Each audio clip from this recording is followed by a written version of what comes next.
கடை ஆரம்பிச்சதுலேருந்து வெளியில போறது அப்படின்றது ரொம்ப ரொம்ப கம்மியாயிடுச்சு நானும் பசங்களும். ஸோ அப்படி ரொம்ப ஸ்ட்ரெஸ்டா ஒரு மாரி டிப்ரஷனா இருக்க மாதிரி இருந்தது. எங்க சோஃபி குட்டி சடனா வந்து மெரினா பீச் போலாமா? அதுவும் ஏர்லி மார்னிங் என்னோட ஃப்ரெண்டு வராங்க அப்படின்னு சொல்லிட்டு, சடனா ஒரு பிளான போட்டு காலையில ஒரு 5:30, 6 இருக்கும் மெரினா பீச் வந்துட்டோம். சிவ வந்து எங்க சோஃபியோட friend and dress designer. Fashion டிசைனர்னு சொல்லுவாங்க. நான் தப்பா சொல்லிட்டேன்னு நெனைக்கிறேன். ஸோ அவளோட டிசைன் பண்ண ட்ரெஸ் வந்து ஃபோட்டோ ஷூட் மாரி எடுக்கணும்னு சொல்லிட்டு தான் வந்து பீச்சுக்கு டிசைட் பண்ணி வந்தது. அதோட எனக்கும் கொஞ்சம் ப்ளசன்ட்டா இருக்கும் மைண்டு. அ கொஞ்சம் ஒர்க்லேருந்து வெளியில வந்த மாதிரி இருக்கும்னு சொல்லிட்டு நானும் கூட வந்திருந்தேன். ஸோ மெரினா பீச் வந்து கிட்டத்தட்ட ரொம்ப நாள் ஆச்சு. ரொம்ப நாளுங்கிறத விட ரொம்ப மாசம் ஆயிடுச்சுன்னு சொல்லலாம். அவ்ளோ நாள் ஆயிடுச்சு. முன்னாடி அடிக்கடி வர்ற பிளேஸு, இப்போ எப்போவாவது வர மாரி அப்படி ஒரு சிச்சுவேஷன் கூட இல்ல. ஸோ சடனா பிளான் போட்டு வந்தாச்சு. மார்னிங் பீச் வந்து அப்பா! அப்படி இருந்துச்சு. அ அந்த கிளவுடியான வானம், அதுக்கப்புறம் அந்த அலை சத்தம், காத்து அதெல்லாம் நம்ம வந்து எக்ஸ்பிளைன் பண்ணவே முடியாது. அவ்வளோ சூப்பரா இருந்தது. மண்டைக்குள்ள அப்படியே ஒரு ப்ரெஷரா இருக்க மாரி இருந்தது. அதெல்லாம் இந்த காத்து பட்டோனே ஆட்டோமேட்டிக்கா வந்து ஃப்ரீயான மாதிரி இருந்துச்சு. நான் கொஞ்ச நேரம் கரையில உட்காந்து அந்த அலையெல்லாம் வேடிக்கை பார்த்துட்டு இருந்தேன். சோஃபி வந்து அ அவளோட அந்த ட்ரெஸ் போட்டிருந்தா இல்லையா, அந்த ஃபோட்டோ ஷூட் எடுக்கணும்னு சொல்லிட்டு, அதுக்கெல்லாம் வந்து அவ ரெடி பண்ணிட்டு இருந்தா. ஆக்சுவலா இவளே வந்து டிசைன் பண்ண ட்ரெஸ் இது. ஸோ இதை வந்து ப்ரொமோட் பண்ணுன்ற பர்பஸ்க்காக வீடியோ எடுக்கிறதுக்கு தான் இங்கே வந்தது. சோஃபி குட்டி வந்து உட்காந்து ஒரு ஒரு வீடியோஸாக எடுத்துகிட்டு இருந்தா. நான் உட்காந்து அப்படியே பொறுமையாக நிதானமாக எல்லாத்தையும் பார்த்துட்டு இருந்தேன். ஸோ இங்கே மார்னிங் நம்ம பீச் வந்தோன்னு பார்த்தீங்கன்னா நிறைய விஷயங்களை பார்க்கலாம். இங்கே பார்த்தீங்கன்னா ஜூம்பா டான்ஸ் ஆடிட்டு இருந்தாங்க.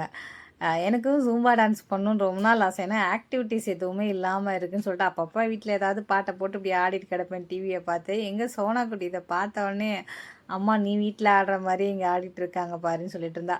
ஸோ இங்கே ஃபோட்டோலாம் எடுத்ததுக்கப்புறம் வந்து மெயினாக மெரினா பீச் வந்தது காரணம், அங்கே வந்து கொஞ்சம் டிஃப்ரெண்ட்டாக ப்ளேஸ்லாம் மாற்றிருக்காங்க அப்படிங்கிற மாதிரி எங்கள் சோஃபி சொல்லியிருந்தா.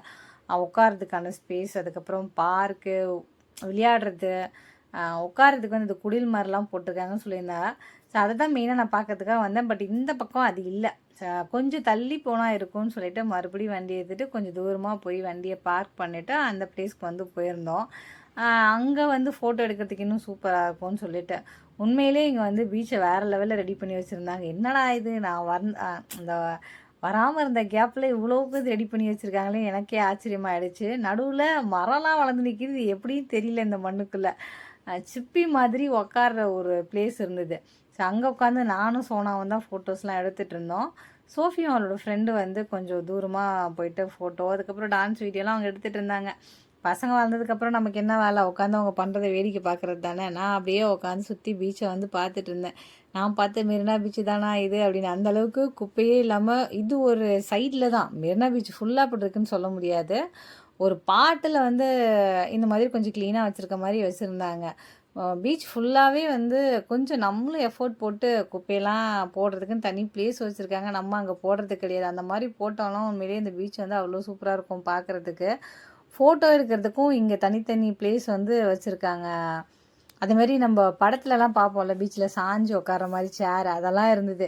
எனக்கு நடக்க முடியல. மெரினா பீச் மோஸ்ட்டாக நான் வராததுக்கு காரணம், கடலுக்கும் நம்ம நடக்கிற பிளேஸும் பார்த்திங்கன்னா ஒரு 2 கிலோமீட்டர் நடந்து போய் தான் கடலை பார்க்குற மாதிரி இருக்கும்.